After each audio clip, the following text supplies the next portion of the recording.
In the heart of an old city, hidden between a crumbling bakery and a shuttered shoe repair shop, stood a dusty locksmith store.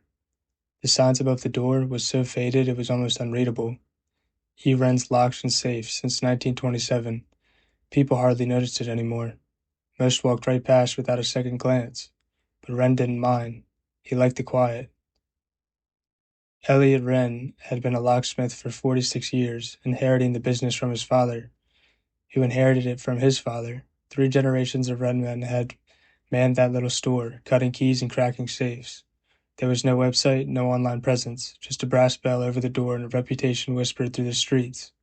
He was good at what he did, too good. At exactly 9 a.m. each morning, he'd unlock the front door, turn the side from closed to open, and settle behind the counter with a cup of black coffee and his crossword puzzle. Business was slow but consistent. A key duplication here, a jam lock there. Occasionally a rich client would show up with an old safe in tow, inherited or forgotten, and ask Wren to open it. And he always could. But Wren's real talent wasn't in picking locks. It was in knowing what was behind them, without even opening them. On a gray morning in late October, as fog rolled through the narrow streets, a young woman stepped inside the shop. She wore a long black coat, boots that clicked softly on the wood floor, and carried a wooden box under one arm. Wren looked up from his puzzle. "Morning." He nodded. "Mr. Wren?" "That's me. I was told you're the best locksmith in the city." He gave a modest shrug. "Might have been true once. What do you need opened?" She set the wooden box on the counter. It was old, cherry wood, with brass hinges and a tarnished latch. There was no visible keyhole. "My grandfather left this to my mother, who passed it to me," she said. "But it's never been opened.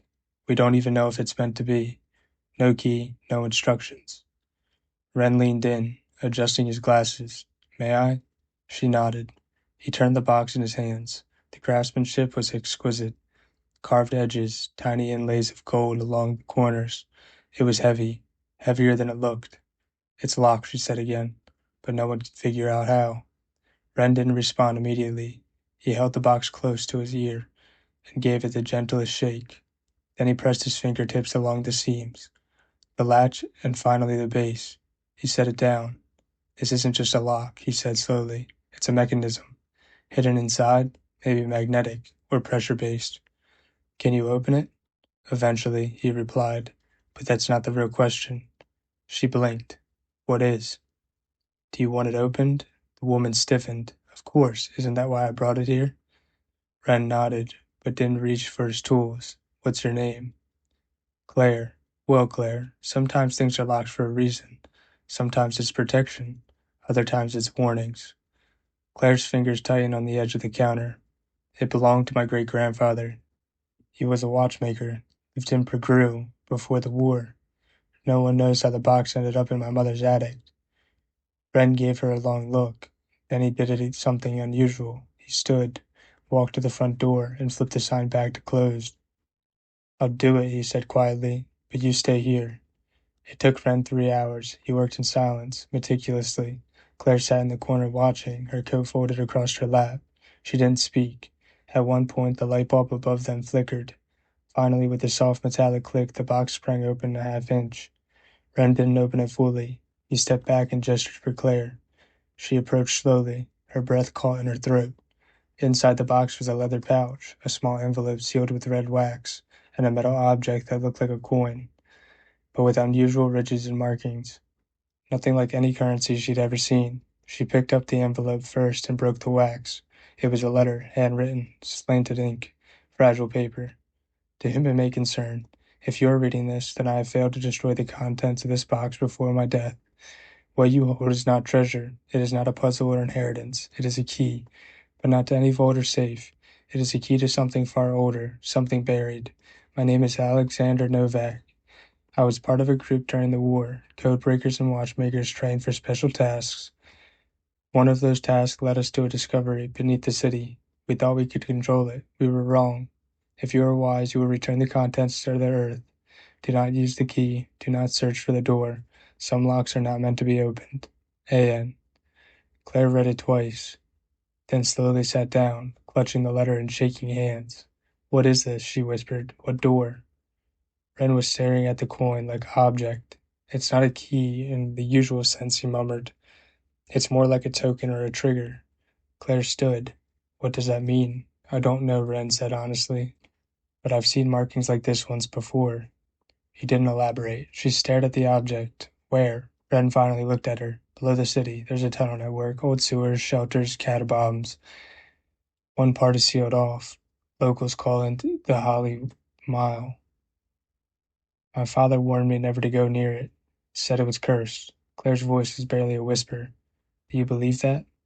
I believe things are sometimes forgotten on purpose, Wren said, to keep people safe. Claire didn't sleep that night. She placed the box in a drawer, locked it, and stared at the ceiling until sunrise. But by morning, her curiosity had taken over her fear.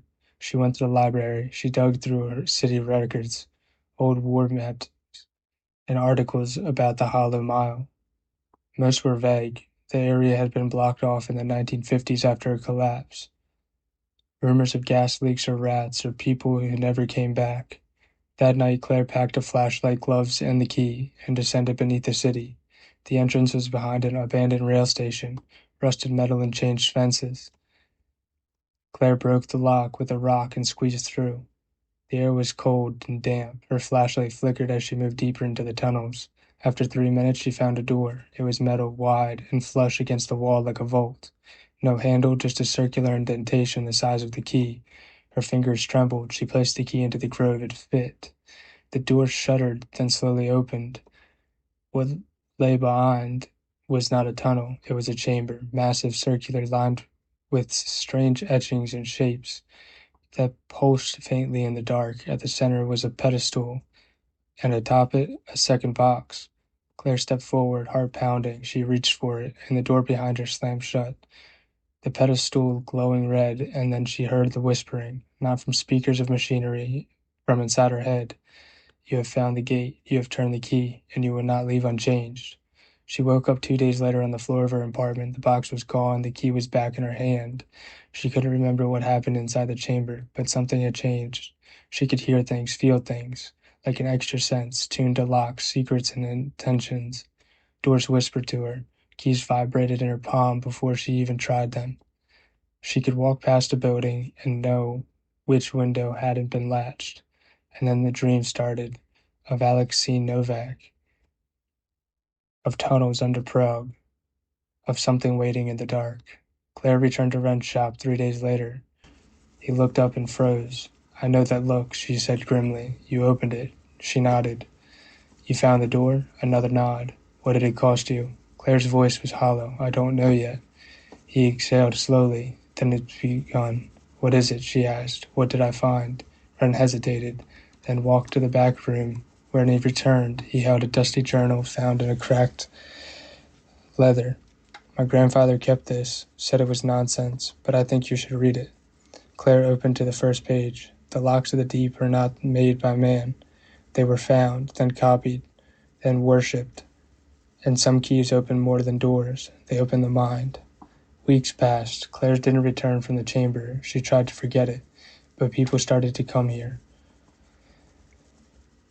Not for locksmithing, but for answers, as if they sensed she knew some things were wrong, could see things she needed advertised. But word spread. One man came with a locked painting, another with a box he claimed was found inside of a collapsed lighthouse. One woman showed up with a mirror covered in symbols, eerily, like those in the chamber. Each object hummed with power, and Claire unlocked every one, not with tools, but with something inside her. One rainy afternoon she passed by Wren's shop. The sign had been taken down, the windows were boarded up. There was no notice, no forwarding address. He was simply gone. Inside her coat pocket the coin key pulsed softly, and Claire realized she had taken his place. The city's secrets now belonged to her. She had become the locksmith, but not the kind who cuts keys, the kind who guards the doors between worlds. And some of those doors were beginning to open.